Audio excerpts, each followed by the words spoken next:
ओमज्ञानतिमिरान्धस्य ज्ञानञ्जनशलाकया चक्षुरुन्मिलितं येन तस्मै श्रीगुरुवे नमः। श्रीचैतन्यमनोभीष्टं स्थापितं येन भूतले स्वयं रूपं ददामि ददाति स्वपदान्तिकं।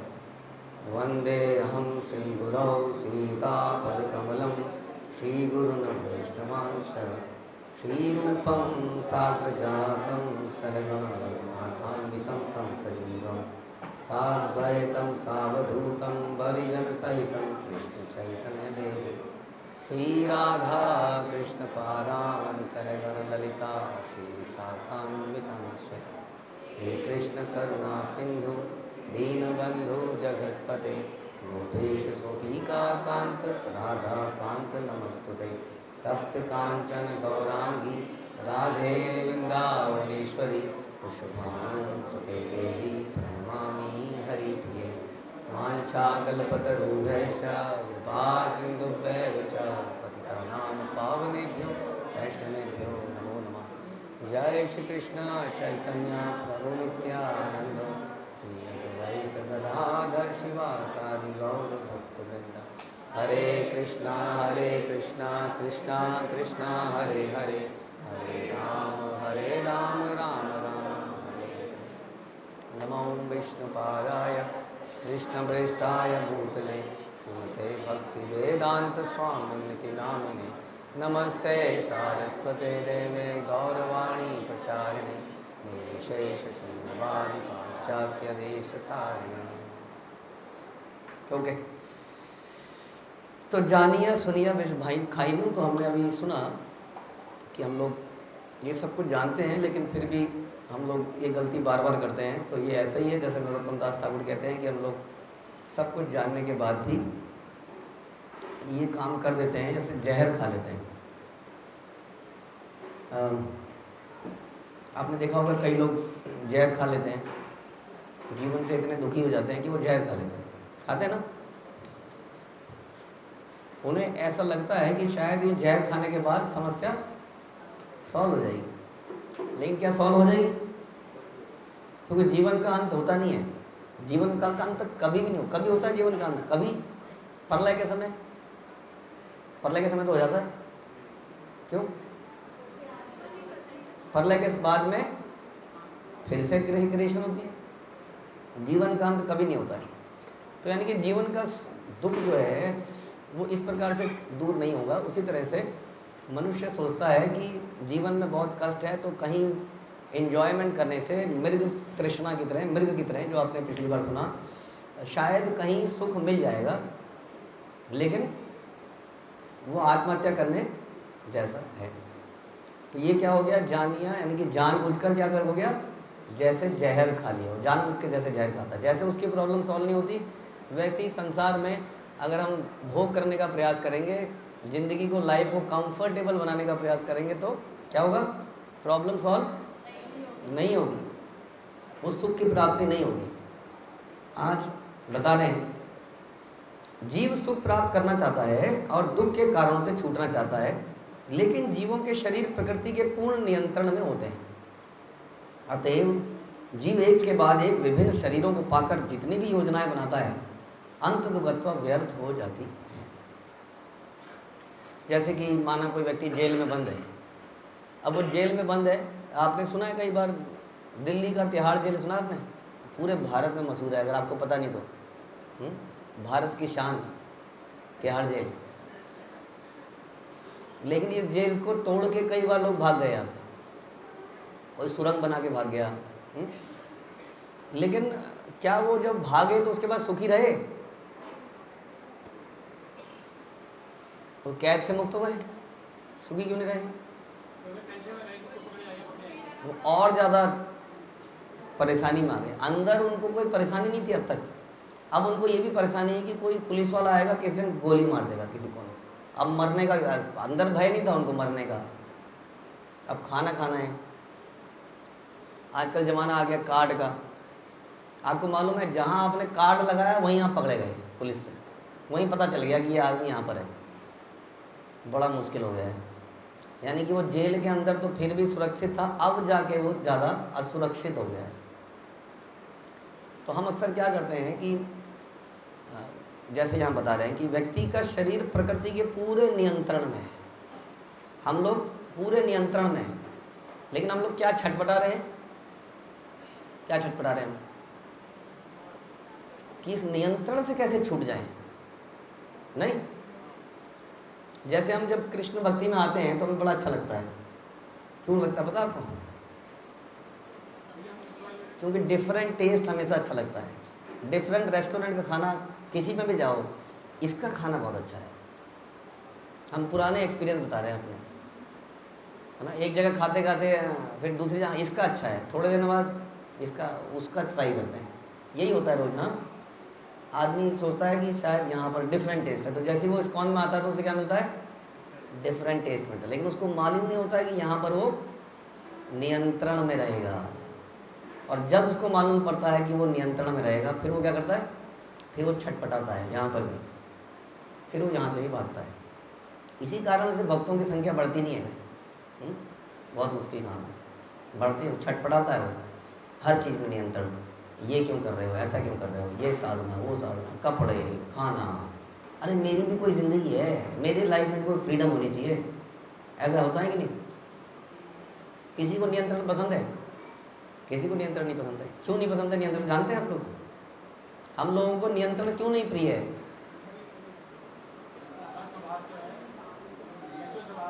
हमारा स्वभाव, ये कह रहे हैं मेरा स्वभाव ही ऐसा है, इनका स्वभाव तो ऐसा ही है। हाँ जी,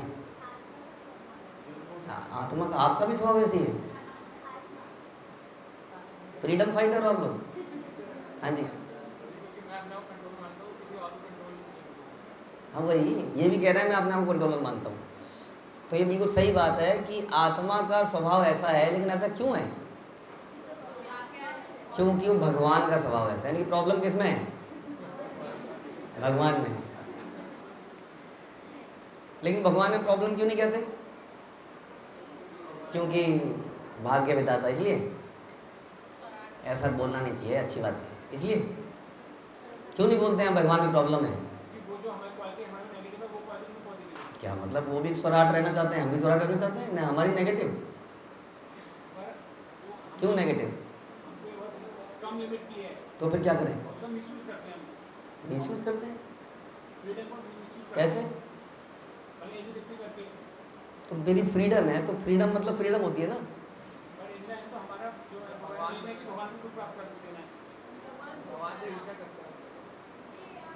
भगवान भोगता रहा है, बट ऐसा क्यों करें हम?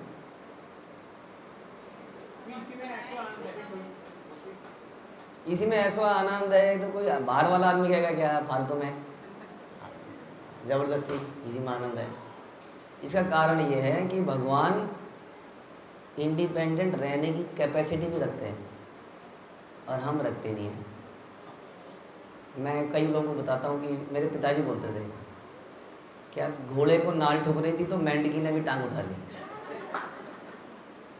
घोड़े को नाल ठुकती है पता आपको? उसके पैर के नीचे लोहे का वो हथौड़ी से कील मार के ठोकते हैं ताकि उसके पैर घिसे नहीं।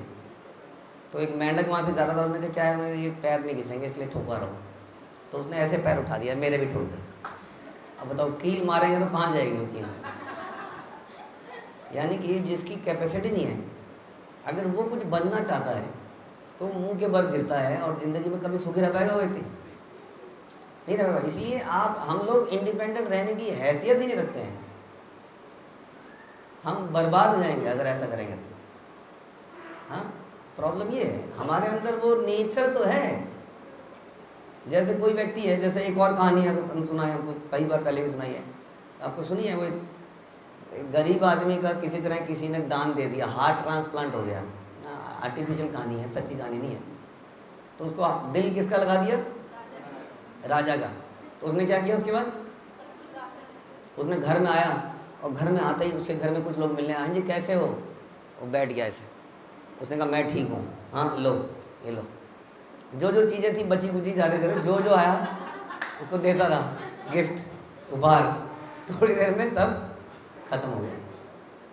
तो ये जो हैबिट है देने की, वो शोभा किसको देती है? राजा को। तो यही तरीका है, यही प्रॉब्लम है।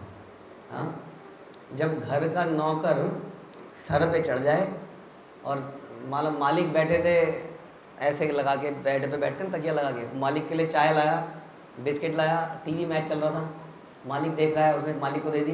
टीवी मैच देखते देखते देखते वो भी मंत्रमुग्ध हो गया, जाते जाते जाते बैठ के उस तरह बैठ गया और ऊपर बैठ के तकिए में ऐसे बैठ के देखने लगा। दोनों बैठ गए, दोनों देख रहे हैं।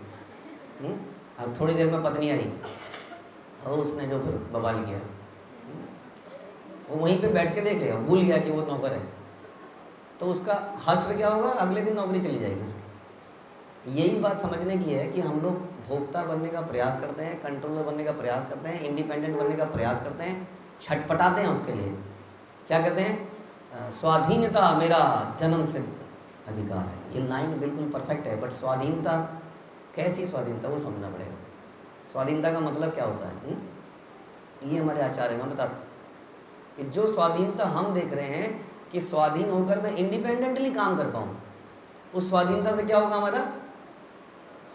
हमारा नुकसान होगा। जैसे अगर एक बच्चा गए, हमेशा मेरे को टोकती रहती हो, ये करती रहती हो, मुझे जाने दो, आज मैं खुद जाऊंगा कहीं पर सड़क पार करके, मैं स्वाधीन रहना चाहता हूँ, तो उसका क्या होगा?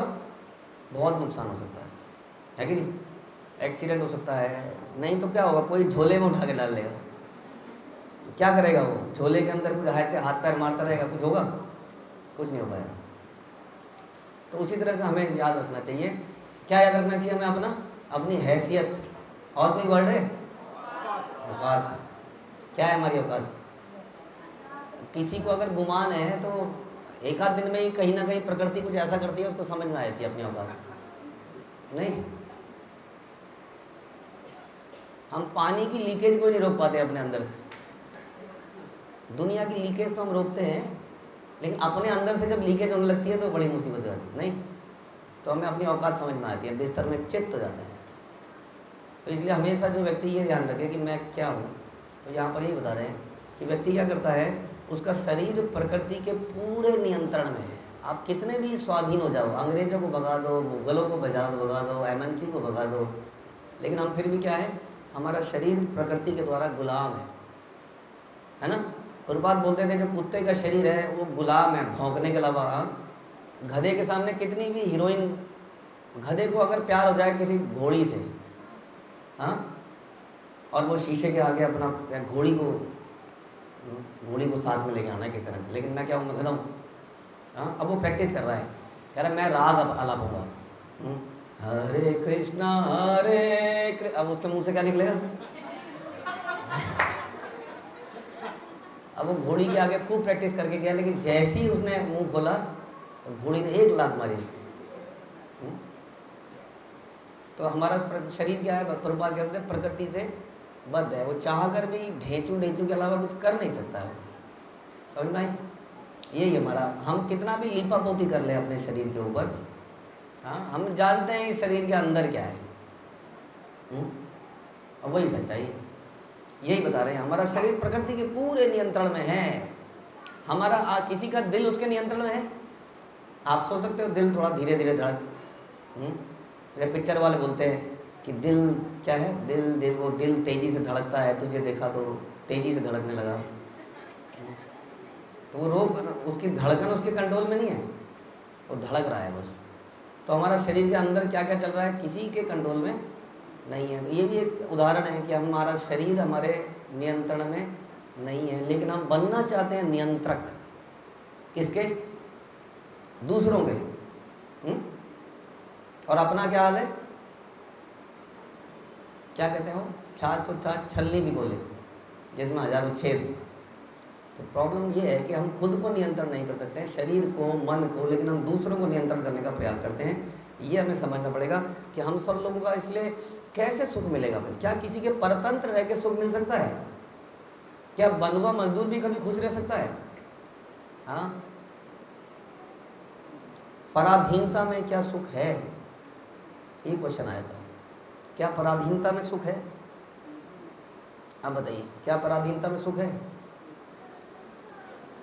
पराधीनता में सुख है? तो भारत का तो शोषण हो रहा था अंग्रेजों के द्वारा, तो सुख कहाँ है उसमें? वो तो स्त्रियों के साथ बुरा व्यवहार कर रहे थे, लोगों को मार रहे थे। हाँ, हिटलर ने लगभग 1 करोड़ ज्यूज को मारा था, पता है आपने? 1 करोड़ ज्यूज जो होते हैं, क्रिश्चियनिटी में कुछ अलग अलग डिविजन्स हैं, घृणा से उसने 1 करोड़ लोगों को मारा, सबको पराधीन बनाता चला गया हिटलर जहाँ गया। और केवल पराधीन ही बनाया, उसने मरवाया, मास स्केल पे मरवाया लोगों को। तो इसमें कैसे आनंद है भैया? आप कह रहे हो पराधीनता में आनंद है, पराधीनता में आनंद है? नहीं है।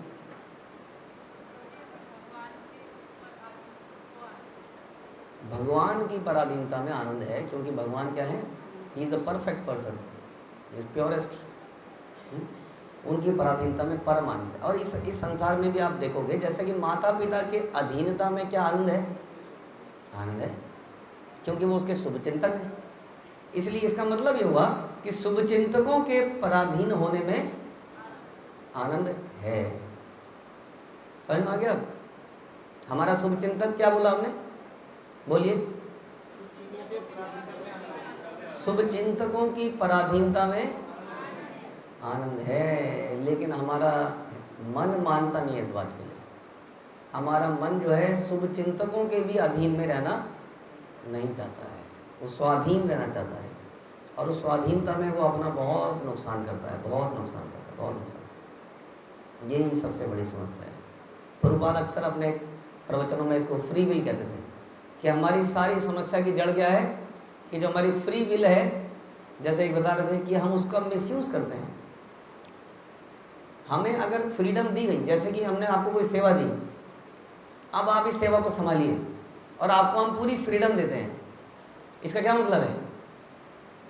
फ्रीडम मिल गई हमें, इसका मतलब है हम फ्रीडम से तो करेंगे, लेकिन क्या करेंगे? अंडर में रह के करेंगे, फिर भी उन्हीं की प्रशंसा करेंगे, उन्हीं के डायरेक्शंस में करेंगे। माना वो आपको हर कदम पे टोक नहीं रहे हैं, आपको फ्रीडम दे रही है, करो, आपको जो ठीक लगे करते जाओ, लेकिन इसका हमारा दायित्व बनता है कि हम क्या करें? कि हम रिपोर्ट करें, ऐसा हो रहा है, ऐसा चल रहा है, कुछ और तो नहीं करना, कुछ और तो नहीं करना, ऐसा गलत तो नहीं कर रहा हूँ मैं। लेकिन हम क्या करते हैं? रिपोर्ट करना मतलब पराधीनता, और स्वाधीनता मेरा अधिकार है। इस वजह से हम क्या रहते हैं? हमेशा दुखी रहे। वही बता रहे हैं, जीव सुख प्राप्त करना चाहता है और दुख के कारणों से छूटना चाहता है, लेकिन जीव के शरीर प्रकृति के नियंत्रण में है। तो हमेशा हमें ये समझना पड़ेगा कि ये स्वाधीनता का जो मिसयूज हम करते हैं, उससे ही ये सारी समस्याएं हमारे जीवन में आती हैं। और इसके विपरीत यदि हम पराधीन हो जाते हैं भगवान के शुभचिंतकों के, तब हमारा भला ही होता है। अगर इसमें भला नहीं होगा तो भगवान गारंटी देते हैं कि डरो मत, मैं तुम्हारी हेल्प करूँगा। अगर इस प्रोसेस में कोई हमें धोखा दे दे, तो हम किसी के पराधीन हुए, अब उसने हमें चीट कर लिया, प्रभु जी देखा, हो गया ना काम, पराधीन चक्कर में हो गया मेरा नुकसान, फिर क्या करें? भगवान प्रसन्न होंगे हमारी चीटिंग में? खुश होते हैं, और चीट हो गया।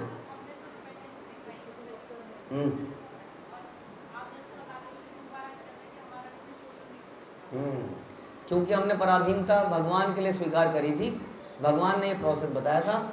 इसलिए यदि हम चीट हो गए और हमारा सो कॉल्ड नुकसान अगर हमें दिखता भी है, कभी ऐसा होता भी है, तो वो हमारा नुकसान वास्तविकता में होगा नहीं, क्योंकि इस प्रोसेस में हमने भगवान को संतुष्ट कर दिया। और सबसे बड़ी चीटिंग क्या है दुनिया की? क्या चीटिंग है सबसे बड़ी, बताइए? सबसे बड़ा चीटिंग कोई करता है हमारे साथ? कौन करता है? यमराज चीटिंग करते हैं हमारे साथ। क्या करते हैं? हमें 1 सेकंड में मेरी प्रॉपर्टी से, मेरे बच्चों से, मेरे परिवार से हटा देते हैं। इससे बड़ी चीटिंग क्या होगी बताओ? हाँ, तो इस चीटिंग से भगवान बचा देते हैं आपको। भगवान बोलते हैं ना गीता में कि भयानक भय से मैं मुक्ति दिलाता हूँ। हाँ, जो इस रास्ते में चलता है, नेह विक्रम नाशोस्ति परत्वाय न विदिते स्वल्पम अपेस्य धर्म से त्रायते मैं तो भयात। ये महान भय, महान चीटिंग जो हम सबके साथ एक दिन होगी, उस चीटिंग से हमेशा के लिए भगवान मुक्त कर देते हैं। लेकिन उसके लिए हमें अपने आप को एक्सपोज करना पड़ेगा। एक्सपोज समझते हैं ना, एक आदमी होता है जो सिकुड़ के रखता है, नहीं खोलूंगा अपने पत्ते, नहीं खोलूंगा, अंदर ही रहूँगा, खोल के अंदर ही रहूँगा। जैसे ही ओपन अप करूँगा तो क्या करेंगे, ये मेरा शोषण कर लेगा, ये मेरा शोषण कर लेगा। बात सही है, संसार ऐसा ही है, लेकिन कहीं ना कहीं हमें शरणागति तो लेनी पड़ेगी। शरणागति के बिना क्या होगा, हम सरेंडर नहीं करेंगे, पराधीन नहीं होंगे, और वो हमारी चिकित्सा नहीं कर पाएंगे। डॉक्टर के अगर हमें पराधीन होना ही पड़ता है तभी वो चिकित्सा कर पाता है, लेकिन डॉक्टर कभी हमारी चिकित्सा ना कर पाए, है ना। क्या कहते हैं वो, दाई के आगे, डॉक्टर के आगे पेट नहीं छुपाना चाहिए, वही बात है। तो इसलिए हम बता रहे हैं कि अतएव जीव एक के बाद एक विभिन्न शरीरों को पाकर जितनी भी योजनाएं बनाता है वो सारी योजनाएं व्यर्थ होती चली जाती हैं। हम सबके जीवन में कुछ योजनाएं होंगी, जैसे बेटी की शादी में ऐसे करेंगे, बेटे की शादी ऐसे करेंगे, उसमें ये पहनेंगे, क्या क्या पहनेंगे, क्या क्या मेन्यू बनाएंगे, या इस डिग्री को प्राप्त करेंगे, उस डिग्री को प्राप्त करेंगे। कुछ सपने तो बनाता ही आदमी, हाँ, इस घर में जाएंगे तो ऐसा होगा, बस थोड़े दिनों बाद हमारी भी एक कार होगी। हम सब लोग सपने बनाते हैं, लेकिन यहाँ बना रहे हैं कि जितनी भी हम योजनाएं बनाते हैं वो व्यर्थ हो जाती हैं दो तरीके से। एक तो कभी बार वो योजना पूरी नहीं होती है, कई बार वो योजना पूरी होने के बाद भी वो हमें सुख नहीं देती है। हमें लगता था कि ये चीज़ हो जाएगी लाइफ में तो सुख मिल जाएगा, लेकिन सुख मिला नहीं, है कि नहीं। तो वास्तव में सुख प्राप्त करने के लिए हमें किसी वस्तु की आवश्यकता नहीं है, ये सब मानसिकता है। मानसिकता से आदमी सुखी होता है और मानसिकता से आदमी दुखी होता है, ये बात आप समझ लीजिए। बिल्कुल सच बात है कि ये सब दिमाग का खेल है, सारा का सारा मन का खेल है। मन अगर सुखी है, और मन सुखी करने के लिए हमें भगवान के भजन में लगना पड़ता है, ऐसा बता रहे हैं। कह रहे हैं चूंकि भौतिकतावादी व्यक्ति इस घोर अंधकार में रहता है कि प्रकृति किस तरह उसके कर्मों के अनुसार उस पर प्रभाव डालती है, अतः वो भूल कर आर्थिक विकास के उच्च लोगों में जाने के उद्देश्य से पुण्य कर्म इत्यादि करने लगता है, भोगने की योजना बनाता है, किंतु वास्तव में अपने कर्म फलों का शिकार बनता जाता है। भगवान सभी जीवों के अंतस्थल में परमात्मा रूप में स्थित हैं, जैसा कि भगवद गीता में भगवान कहते हैं कि सर्वस्य चाहम हृदि सन्निविष्टो, मैं सबके हृदयों में हूँ और मुझसे ही सब कुछ प्राप्त होता है। ये समझ लीजिए आप लोग। जीव की इच्छाएं तथा कार्यकलाप परमात्मा द्वारा देखे जाते हैं, क्योंकि वे उपदृष्टा हैं और वे जीव की विविध इच्छाओं के लिए प्रकृति को आदेश देते हैं। जैसा कि भगवद गीता में कहा गया कि ईश्वर सर्वभूतानां, भगवान सबके हृदय में आसीन है और जो जैसा चाहता है उसी के अनुसार भगवान उसे विविध प्रकार के शरीर प्रदान करते हैं जो यंत्रों के समान है, और जीव ऐसे यंत्र पर आरूढ़ होकर प्रकृति तथा उसके गुणों के वशीभूत रहकर ब्रह्मांड में घूमते हैं। इस तरह जीव कर्म करने के लिए कभी स्वतंत्र नहीं है, अपितु प्रकृति के अधीन। यानी कि अगर आप मारुति 800 में बैठोगे तो वो उसी स्पीड में चलेगी, आप उसको उड़ा नहीं सकते हवाई जहाज की तरह। आपके पड़ोस से कई बार होता है ना, पड़ोस से कोई जूम करके निकल जाता है और आपके सामने आपकी पत्नी बैठी है तो बेइज्जती हो जाती है कई बार, तो फिर वो करता है तेजी, तो फिर वो एक्सीलेटर मारता है, फिर रेस होती है दोनों की। वो भूल जाता है थोड़ी देर के लिए कि 800 है, थोड़ी देर में ब्लास्ट करके उसका टायर फट जाता है। तो ये समस्या है कि हमें ये ध्यान रखना पड़ेगा कि हम कौन सी गाड़ी में बैठे हैं या कौन से यंत्र में बैठे हैं। जैसे कि ये यंत्र है, एक शरीर एक यंत्र की तरह है, इसमें लोग इतना काम कर रहे हैं आज की डेट में। हमारे ज़माने में तो हमने जब बच्चे थे तो हमारे माता पिता को हमने 9 से 5 काम करते हुए देखा था जनरली। आजकल हमने देखा है 7 to 7 भी नहीं है अब, मेरे को लगता है मॉर्निंग 7 to 9 कह सकते हैं हम लगभग। फिर आदमी जनरली घर में आके डिनर करता है, थोड़ी देर टीवी देखता है, सो जाता है। तो हम इस यंत्र को कितना यूटिलाइज़ कर रहे हैं, देख रहे हैं ओवर जल जाएगा ये, हम इसको इतना फूंक रहे हैं, लेकिन इस यंत्र का काम कुछ और था। एक तो मिस यूज़ कर रहे हैं, गलत जगह कर रहे हैं, और एक ओवर यूज़ कर रहे हैं। इतना काम करने के लिए नहीं था। इससे क्या होता है, जब हम इतना काम करते हैं तो आप जानते हैं क्या होता है, हमारा मेंटेलिटी क्या हो जाती है, रजोगुणी हो जाती है। रजोगुणी होने से हमारे अंदर काम पैदा होता है, जानते हैं आप, गीता में बताया गया ऐसा, हम तो नहीं बता रहे अपने मन से। काम और क्रोध कहाँ से पैदा होता है, रजोगुण से। रजोगुण का मतलब क्या है, यही कि हम अपने इतना एंडीवर करते हैं भौतिक जगत में कि हमारे अंदर रजोगुण पैदा होता है। रजोगुणी व्यक्ति भक्ति नहीं कर सकता, शांत नहीं रह सकता, सुखी नहीं रह सकता इस संसार में भी। तो ये यंत्र का मिस यूटिलाइजेशन है। हम सबको यंत्र मिला हुआ है, इस यंत्र की रखरखाव की जिम्मेदारी किसकी है? गाड़ी में कई बार आपने देखा है, अगर आपने साइकिल भी चलाई है, साइकिल का पहिया कई बार ऐसे फूल जाता है, हैं? देखा आपने? टायर फूल गया। आपकी गाड़ी में कई बार इंजन ऑयल खत्म हो जाता है, आप क्या करते हैं?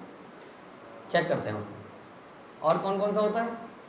कूलेंट। कूलेंट मालूम आपको? गाड़ी में कूलेंट डलता है, कूलेंट डलता है ताकि वो ठंडी रहे। कूलेंट देखना पड़ता है, नहीं तो गए आप। अब ये सब आपने देखा नहीं और चलाए जा रहे हैं। कहने का मतलब है हमारे टायर फूले हैं। फूले कि नहीं हमारे टायर? हमारे यहाँ टायर है नहीं, यहाँ आप लोगों के टायर हैं, यहाँ पे साइडों में टायर फूल गया ना, बाहर निकला है वो। तो जब गाड़ी में ऐसे फूल जाता है तो जनरली वो टायर में छेद होता है, तो वहाँ से वो जो अंदर क्या कहते हैं उसको, ट्यूब, वो ट्यूब वहाँ से बाहर निकलने लगती है। ऐसी हमारी भी ट्यूब कई जगह से बाहर निकल रही है। इसका मतलब क्या है? Poor maintenance. ये पुअर मेंटेनेंस क्यों हो रही है? भोग, ज्यादा भोग कर रहे हैं तो वो निकल रहा है इधर से उधर से इधर से। सेवा कम है और भोग ज्यादा है। अब ये यंत्र किसका था? यंत्र था किराए का। जनरली आदमी क्या करता है, आप लोगों ने पता नहीं, मैंने तो फील किया है, अगर हम किसी और की गाड़ी चलाते हैं तो हमारी स्पीड डबल हो जाती है, हमें गड्ढे स्पीड ब्रेकर, लेकिन अपनी गाड़ी चलाते हैं तो खराब हो जाएगी, है कि नहीं? तो हमारे साथ भी यही है, ये शरीर किसी और का है, हम इतने मूर्ख हैं। एक तरफ तो कह रहे हैं मैं ये शरीर हूँ, और दूसरी तरफ इसी शरीर का भी ध्यान नहीं रख रहे हैं, और तीसरी तरफ ये शरीर हमारा है ही नहीं, ये तो मांगा हुआ है। मांगी हुई चीज़ का, यंत्र का, भगवान कह रहे हैं ये यंत्र मैं देता हूँ, उस यंत्र का मिस यूटिलाइजेशन कर दिया हमने। Engine oil, coolant, gear oil, brake oil, हवा, कुछ नहीं देखना है। हाँ, तो हम ये कह रहे हैं कि संसार में आदमी जो है, जो भोग करने का प्रयास कर रहा है, वो इतना मूर्ख है कि जिस चीज़ का से भोग कर रहा है उस चीज़ का भी ध्यान नहीं रख रहा है ना। बहुत कम लोग हैं ना ऐसे जो इस शरीर के प्रति थोड़े सचेत हो गए। हाँ हैं, आजकल होते जा रहे हैं। थोड़े से जो इंटेलिजेंट लोग हैं उनको इतना समझ में आ गया है कि ये शरीर रहेगा तभी मैं भोग कर पाऊँगा। बड़ी जागरूकता आ रही है इसके प्रति आजकल। योग कर रहे हैं लोग, योग मतलब आसन कर रहे हैं, जिम जा रहे हैं, बहुत कुछ कर रहे हैं ताकि ये शरीर स्वस्थ बना रहे। लेकिन उनकी फिलॉसफी ये है कि पहले जमकर खाओ और फिर जमकर एक्सरसाइज करो। तो जीवन दो चीज़ों में चला गया सारा समय। हाँ, खाने में और एक्सरसाइज। अब खाने और एक्सरसाइज के लिए क्या चाहिए? पैसा चाहिए। तो बाकी समय कहाँ चला गया? तो आप देखेंगे कि मोस्टली लोगों का ऐसा चला गया, अधिक खाने में, अधिक एक्सरसाइज करने में और कमाने में। अब जो एक्सरसाइज नहीं कर रहा है वो क्या कर रहा है? उसका बाकी समय कहाँ गया? रोगों में, वो रोगों में चला गया। अब अगर आप दिन को 3 भागों में बांट लो, खाना, एक्सरसाइज और कमाना, तो कमाने में सुख है या दुख है? बताइए आप सब ने, जिसने भी किया है इस काम को, जिसने नहीं किया उनको समझ में आ जाएगा, जो सपने देख रहे हैं। कल मेरी कुछ बच्चों से बात हुई, एक ने कहा मैं फुटबॉल प्लेयर बनना चाहता हूँ, एक ने कहा मैं प्लेबैक सिंगर बनना चाहती हूँ, और एक ने कुछ और भी बोला।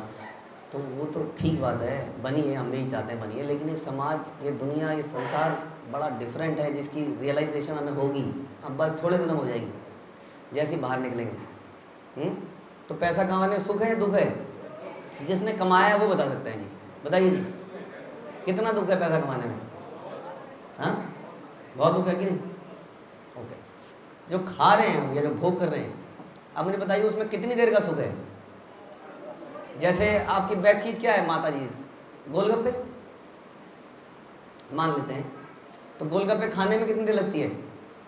5 मिनट, 10 मिनट, 15 मिनट, 5 मिनट। उसके बाद क्या होता है? क्या होता है उसके बाद? जलन, एसिडिटी, और बहुत। कितनी देर के लिए होता है वो? कितनी देर के लिए? थोड़ी देर के लिए?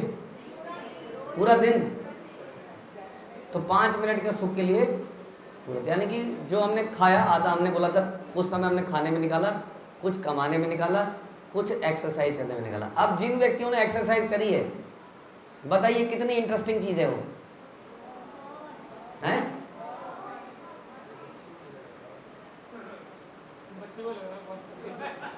हमें पता है कि हमने योगा कैसे कराई है आप लोगों को, मार मार के बहुत। एक एक आदमी को पकड़ पकड़ के योगा कराई है जबरदस्ती। योगा, आप योगा करना चाहते हो, खेलना चाहते हो? हाँ।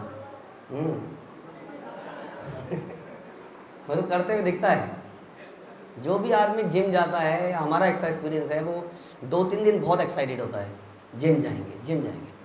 और हमने आई थिंक 100% केसेस में ऐसा देखा है, अगर 100 में से एक आध कुछ कम कर लीजिए, जो कि थोड़े दिनों में पक जाता है उससे, बोर हो जाता है, बिल्कुल बोर हो जाता है उससे। तो ये है समस्या। अब बताइए, इन तीनों भागों में डिवाइड किया तो इसमें सुख कहीं मिला? जरा जरा से सुख के झोंके निकल के गए। हाँ, और जिसने एक्सरसाइज नहीं करी वो रोग में पड़ा रहा, वो वैसे ही गया, है ना। तो इसका मतलब यही यहाँ पे बता रहे हैं कि जीव को एक यंत्र दिया, उसने यंत्र का मिस यूटिलाइजेशन किया, यंत्र भी खराब हुआ, जो उपयोग किया वो भी गलत किया, तो सब कुछ गलत हो गया इस प्रोसेस। जो ही जीव भौतिक इच्छाओं द्वारा प्रकृति पर प्रभुत्व जमाने के लिए प्रताड़ित किया जाता है, तो उस पर प्रकृति का नियंत्रण हो जाता है। हाँ, जैसे कि इस समाज के कुछ गुंडे हैं, गाजियाबाद, आप कहोगे हमने तो गाजियाबाद में गुंडे देखे ही नहीं प्रभु जी, अब इतना बदनाम है गाजियाबाद, हमने तो देखे नहीं। कुछ हरकत करोगे तो दिखेंगे, हाँ, वो छुपे रहे। जैसे आप हरकत करने लगोगे, यानी कि जैसे ही आप नेतागिरी में आओगे, मुझे यहाँ का पार्षद बनना है, मुझे यहाँ का MP बनना है, आपको गाजियाबाद का असली रूप दिखेगा, बड़ी जल्दी समझ में आ जाएगा। कुछ लोग आपके अगले दिन आ जाएंगे, बेटा बैठ जा, क्या करेगा, खड़े होके प्यार से समझ जा, नहीं समझेगा तो फिर। अभी आपने सुना ही है कि बंगाल में, आपने सुना इलेक्शन हो रहे हैं, कितने लोग मर गए उसमें, जानते हो? पंचायती इलेक्शन में, बाकी तो छोड़ दीजिए, पंचायती इलेक्शन में लोगों को मार दिया गया। गांव के ऊपर नेतागिरी करने के लिए लोगों के मर्डर हो गए वहाँ पर। सोच सकते हैं आप लोग। तो कहने का मतलब मैं क्यों बता रहे हैं बात, हम कह रहे हैं, प्रभुपाद कह रहे हैं यहाँ पर कि जैसे ही प्रकृति पे आप कंट्रोल करने का प्रयास करोगे, प्रकृति के गुंडे खड़े हो जाएंगे। जब तक आप हाथ जोड़ के चलते रहोगे प्रकृति में, दासोऽस्मि दासोऽस्मि दासोऽस्मि, तब तक सब चलेगा। जैसे ही आपने बोला, क्या बोला, शिवोहम, बॉसोहम, मैं MP हूँ, मैं कंट्रोलर हूँ, मैं धन का मालिक हूँ, तो धन के मालिक के ऊपर कार में जा रहा होगा, मर्सिडीज में आराम से बैठा होगा, हाँ, अचानक से ड्राइवर एक सुनसान जगह पर रोकेगा और ड्राइवर साहब पीछे मुड़ के गन तान देंगे, साहब बहुत हो गया, 10,000 की सैलरी में चलता है क्या, हाँ, लाओ निकालो निकालो। अगर उसने नहीं निकाला तो हाँ, तो जो धनी है, जो धन के ऊपर कंट्रोल जमाता है, वो धनी उसका दुश्मन हो जाता है। आप लोग क्यों इतने सुखी हो, गाजियाबाद में आराम से क्या क्यों रह रहे हो, है ही क्या आपके पास, है कुछ है, तो फिर सुख से ही रहोगे, कौन छेड़ेगा, वो दिमाग खराब है किसी का। यही प्रभुपाद कह रहे हैं, जो ही जीव भौतिक इच्छाओं द्वारा प्रकृति पर प्रभुत्व जताने के लिए प्रताड़ित, जैसे ही वो थोड़ा सा बड़ा होना चाहता है, कंट्रोलर बनना चाहता है, वैसे ही प्रकृति का नियंत्रण हो जाता है, वो पकड़ लेते हैं। इसका परिणाम यह है कि मनुष्य बार बार योजनाएं बनाता है, निराश होता है, योजनाएं बनाता है, निराश होता है। किंतु मूर्ख व्यक्ति इस निराशा का कारण नहीं देखता, वो देखता है ओहो यहाँ का ये चौधरी था, ये चौधरी रह गया बीच में, बस इस चौधरी को पैसा खिला दूंगा अगली बार। हाँ, उसने गुंडे को ही पैसा खिला दिया, आप क्या करें, गुंडे को पैसा खिला दिया, गुंडा उसका हो गया। आप बताओ, आपको क्या लगता है एक ही गुंडा होता है? गैंग वॉर सुनिए आपने, गैंग वॉर, और तो और जो ये नपुंसक लोग हैं, हिजड़े, ये भी जंग करते हैं, ये मेरा एरिया है, हमारे एक ही जगह से 2-2 लोग ले जाते हैं जबरदस्ती, होता है कि नहीं? तो वो कहेगी हम तो, हमारे यहाँ तो नाच रहे जी, तो क्या हो गया, हम भी नाच लेते हैं। उनका भी गैंग है, मल्टीपल गैंग्स, होता है कि नहीं, हर जगह मल्टीपल। कॉन्ग्रीगेशन, ये इसको प्रीच मैं करूँगा, कह रहा है तुम ही क्यों करोगे, हम नहीं कर सकते, वहाँ भी गैंग बने हैं। एक राज्य नहीं चलता किसी का यहाँ। अगर आपने एक को शांत कर दिया तो दूसरा खड़ा हो जाएगा, किस किस को शांत करोगे आप बताओ। हाँ, इसलिए प्रभुपाद कहते थे this place is not for a gentleman, ये जगह ही नहीं है रहने लायक। लेकिन हम तो यहाँ पे इतने सारे सपने बना के बैठ गए, बताइए। प्रभुपाद कह रहे हैं जगह रहने लायक नहीं है। जब तक मेरे घर में आग नहीं लगती है मुझे लगता है मुझे क्या फर्क पड़ता है। अरे तेरे को पता है उसकी बीवी भाग गई और खूब चाय में मत बड़ा बनती थी, मैं तो पहले कह रहे थे उसके लक्षण अच्छे नहीं थे, नेल पेलिस लगा के घूमते। हाँ, शाम को खबर आई, अरे बेटी कहाँ गई, मेरी बेटी भाग गई। तब आदमी का होश आता है, अरे तो सब बर्बाद है, जीवन बेकार है, क्या है ये, समाज बेकार हो गया, ये बेकार। तब आदमी के होश खुलते। उससे पहले सब शांत बैठे हुए हैं, जिंदगी बहुत बढ़िया है, सब बढ़िया चल रहा है, क्या मौसम है, क्या बारिश आ रही है, सुहाना सफ़र और ये मौसम हसीन। इसलिए ऐसे मौके पे पकोड़े खाओ रंगीन, सब खुश हैं, आनंद में जीवन जा रहा है। लेकिन आदमी दूसरों के दुख से, दूसरों के कष्टों से नहीं सीख रहा है कि ये जीवन कैसा है। शास्त्र बता रहे हैं कि आदमी योजनाएं बनाता है और योजनाएं फेल होने के बाद भी उसको समझ में नहीं आता है। वो सोचता है कि मेरा कोई एंगल रह गया इस बार, कोई तैयारी करने से रह गया, इस आदमी को शांत करने से रह गया, ये करने से रह गया, अगली बार ये सफल हो जाएगा। लेकिन ऐसा होता नहीं है। इस कारण का स्पष्ट उल्लेख भगवद गीता में हुआ है। प्रभुपाद कह रहे हैं कि ये सब क्यों हो रहा है, इसका कारण क्या है, वो है देवी ऐसी गुणमयी मम माया दुरत्या। प्रॉब्लम ये है कि हमने शुरू में लेक्चर के समझा कि हमारी औकात कुछ भी नहीं है। हाँ, एक तरफ तो वो जैसे मैंने बताया मेंढकी ने कहा मेरे भी नाल ठोक दो। हाँ, और एक गधे का हमने सुना कि कैसे वो घोड़ी को पत्नी बनाना चाह रहा था। एक सीकड़ी पहलवान माइक टाइसन के रिंग में चला गया। हाँ, टाइसन बोल, चलता है क्या, करता है। हाँ, ऐसा हो रहा है यहाँ पर। एक तो हम हैं, दूसरी तरफ कौन है हमारे, प्रकृति। प्रकृति वो कैसी, भगवान कह रहे हैं दुरत्या। क्यों दुरत्या है, क्यों ऐसा, क्यों भगवान की शक्ति है भैया। लोग देख रहे हैं, अरे सामान्य स्त्री कमल पे खड़ी होती है, लक्ष्मी जी कहाँ खड़ी होती है, कमल पे। हाँ, क्या दे रही है, लो धन लो, समृद्धि लो। और दुर्गा जी कहाँ खड़ी है, शेर पे, क्या लेके खड़ी है। और समझ नहीं आ रहा है, अरे ये देवी जी क्या हो गया आपको, ऐसे क्यों खड़े हो। और दूसरी तरफ एक खड़ी है, एक पैर पे, एक पैर हवा में है, और हाथ में क्या है, खोपड़ी। वही तो दुर्गा का रूप है। कैसे है दुर्गा के रूप, ऐसे देखे ना आपने, मम माया दुरत्या, ये दुरत्या। लेकिन हाँ, उनकी पूजा करके उन्हीं को पटाने में लगे हैं। ऐसे घूसखोरी नहीं चलती है यहाँ पर, ये भगवान के दास है ना, घूसखोरी से काम नहीं चलेगा। भगवान को प्रसन्न करोगे तो, नहीं तो आपकी मुंडी होगी उसके हाथ में। देवी ऐसी गुणमाई मम माया दुरत्या। क्योंकि मनुष्य परमेश्वर की शरण ग्रहण नहीं करता, अतएव उसे प्रकृति तथा उसे कठोर नियमों के अंतर्गत कार्य करना पड़ता है। कोई कहेगा हम नहीं मानते भगवान है, हम नहीं मानते आपके प्रवचनों को, हम नहीं मानते इसको, तो मत मानिए। थोड़े दिनों में जब तांडव नाच होगा आपके घर में तो समझ में आएगा आपको। इस बंधन से छूटने का एकमात्र उपाय भगवान की शरण ग्रहण करना है। मनुष्य जीवन में जीव को यह उपदेश परम पुरुष कृष्ण से ग्रहण करना चाहिए। सर्वधर्मान परित्यज्य, तुम सुख प्राप्त करने और दुख भोग करने की योजना मत बनाओ, क्योंकि इससे कभी सफलता प्राप्त नहीं होगी। क्या करो, केवल मेरी शरण में आ जाओ।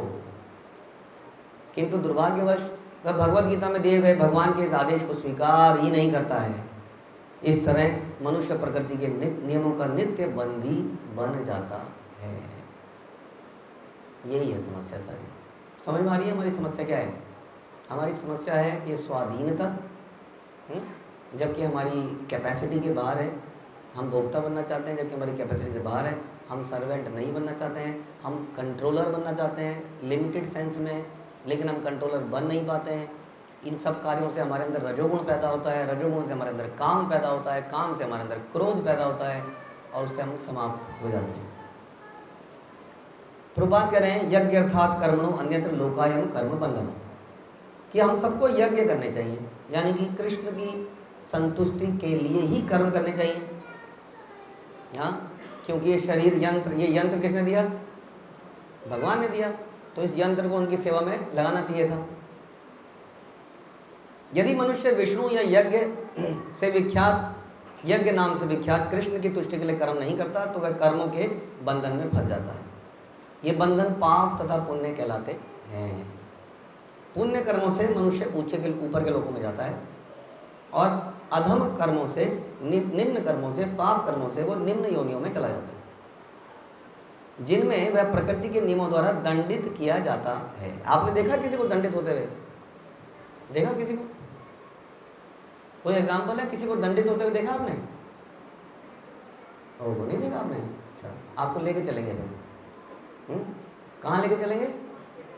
कहीं नहीं ले जाएंगे, यहाँ बाहर ले जाएंगे, कूड़े के ढेर के आगे ले जाएंगे, और कहाँ ले जाना है? वहीं कुत्ते के ऊपर आपको खुजली दिखाएंगे, खुजली, कीड़े लगे हुए कुत्ता दिखा देंगे आपको। किसी का कान लटक रहा होगा, वो बार बार ऐसे कर रहा होगा, ऐसे कुत्ते नहीं देखे आपने? और बहुत जानवर दिखा देंगे आपको अपने पास। ये कौन है? उसने हाइजीनिक खाना नहीं खाया शायद, इसलिए। फिर अपने कर्म के बंधन का सजा भोग रहा है। ऐसे मनुष्य भी भोग रहे हैं, बहुत सारे मनुष्य भोग रहे हैं। आपके आसपास अगर आंख खोलेंगे तो आपको दिख जाएंगे कई लोगों के इतने भयंकर बीमारियां हैं, इतने कष्ट हैं। ये प्रकृति का दंड है। जीवन की अधम योनियों में विकास प्रक्रम पाया जाता है। जब इन योनियों में जीव के बंधन या दंड की अवधि समाप्त हो जाती है तो उसको फिर मनुष्य जन्म का मौका दिया जाता है। हाँ, कि चलो आपको फिर से एक मौका देते हैं, फिर से देते हैं। यदि वो फिर से मौका खो दे तो फिर से जन्म मृत्यु के चक्कर में पड़ जाता है। हाँ, कई बार बच्चों को क्लास से बाहर निकालते, मैडम बाहर निकल जाओ क्लास से, बोला जाता है कि नहीं? क्लास से बाहर निकलने को बोला गया। क्लास से बाहर निकालना क्या है? अधम योनियों में चले गए आप लोग। थोड़ी देर में यदि आप हम्बल बने रहेंगे तो टीचर क्या कहेगी? आजा आ जाओ अंदर आ जाओ। अंदर आके फिर शुरू कर दिया, फिर क्या होगा? तो बाहर ही रहे। तो जब हमें दंड मिलता है ना किसी भी तरीके से, तो हमें उस दंड मिलने पर उत्तेजित नहीं हो जाना चाहिए। और माता पिता भी हो जाते हैं, अरे मेरे बेटे को बाहर निकाल दिया, मेरे बच्चे को बाहर निकाल दिया। आज की डेट में हमारी सबसे बड़ी अगर मेरी कोई समस्या है मेरे दिमाग में, वो केवल यही है कि बच्चे तो हम संभाल लेंगे, लेकिन बच्चों के पेरेंट्स को कैसे संभालें? जो कि बच्चों को हाथ भी अगर लगा दिया, तो बोल भी दिया, तो कुछ भी कर दिया, तो वो ऐसे आ रहे हैं। ये क्या लक्षण है? मैं और मेरा का लक्षण है। आदमी मैं की एक्सटेंशन क्या है? हमारा परिवार। तो वो समझ नहीं रहा है कि क्या सही है क्या गलत है। वो सोच रहा इसको हाथ लगाया मतलब मेरा, मुझे हाथ लगाया। बच्चा तो मान सम्मान महसूस नहीं कर रहा है, लेकिन माता पिता क्या महसूस करते हैं? इससे हमारा अपमान हुआ है। हमने तो करा ही नहीं अपमान, ऐसे हमारे को उद्देश्य नहीं था आपका अपमान करने का। नहीं, इसका अपमान हुआ तो किसका अपमान हुआ है? मेरा अपमान हुआ है। इस प्रोसेस के कारण सारा जो प्रोसेस है वो बिगड़ता चला जा रहा है। आदमी दंड को दंड की तरह नहीं ले रहा है। दंड मिलता है अगर साधुओं से तो हमारी भलाई के लिए, उससे हमारा भला होता है। कोई एग्जाम्पल है आपके पास जहाँ किसी को दंड मिला और उसका कल्याण हुआ? हाँ जी, कौन? जगाई मदाई को दंड मिला। चलो हाँ, बड़ा अच्छा, तो ज़्यादा दंड नहीं मिला उन्हें। नलकुबर क्या बना पड़ा उन्हें? पेड़। कितने पेड़ बनने से बड़ा क्या दंड होगा? खड़े हो गए सर्दी में, गर्मी में। लेकिन क्या लाभ हुआ? क्या लाभ हुआ बताइए? आपने देखी लीला? देखी आपने? मैंने तो नहीं देखी, आपने देखी होगी। मैंने सुनी है, सुन के देखी है। आपने लाइव देखी? लाइव किसी ने देखी? लाइव पेड़ ने देखी, लाइव देखी, निरंतर सब चीज़। भगवान को क्रॉल करते हुए देखा, वो दोनों पेड़ ने देखा। हाँ, उसके बाद भगवान ने उनकी मुक्ति भी कर दी। कितना बढ़िया है। लेकिन उसके पहले क्या सहन करना पड़ा? दंड। और कोई एग्जाम्पल है? हाँ जी, हाँ, चैतन्य चरितमृत में मुकुंद है। चलो उनको तो इंस्टेंटली मिल गया जो मिलना था। एक है जो आपने बड़ी फेमस कहानी सुनी है, हाँ, गजेंद्र की।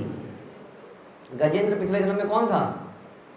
हाँ जी, इंद्रद्युम्न महाराज। उनसे एक साधु के प्रति अपराध हो गया, साधु ने दंड दे दिया। दंड देने की वजह से वो क्या बन गए? हाथी बन गए। लेकिन अंत में बड़ा कष्ट हुआ हाथी बन के। हजारों साल तक तो हम सुनते हैं कि वो लड़ाई हुई, लेकिन अंत में भगवान की प्राप्ति। तो इसलिए दंड जो है, प्रकृति भी हमें दंड दे रही है, तो समझ लीजिए नहीं कि भगवान जो है निष्ठुर है, लेकिन उन दंड को पॉजिटिवली ले नहीं पाते। एक ही प्रॉब्लम है हमारी, क्योंकि हमारे स्वाभिमान पे क्या होता है? अटैक होता है। स्वाभिमान किसका? स्वाभिमान किसका? मेंढकी का। किसका स्वाभिमान? मेंढकी का। क्या है मेंढकी का स्वाभिमान? बोलिए, स्वाभिमान किसका?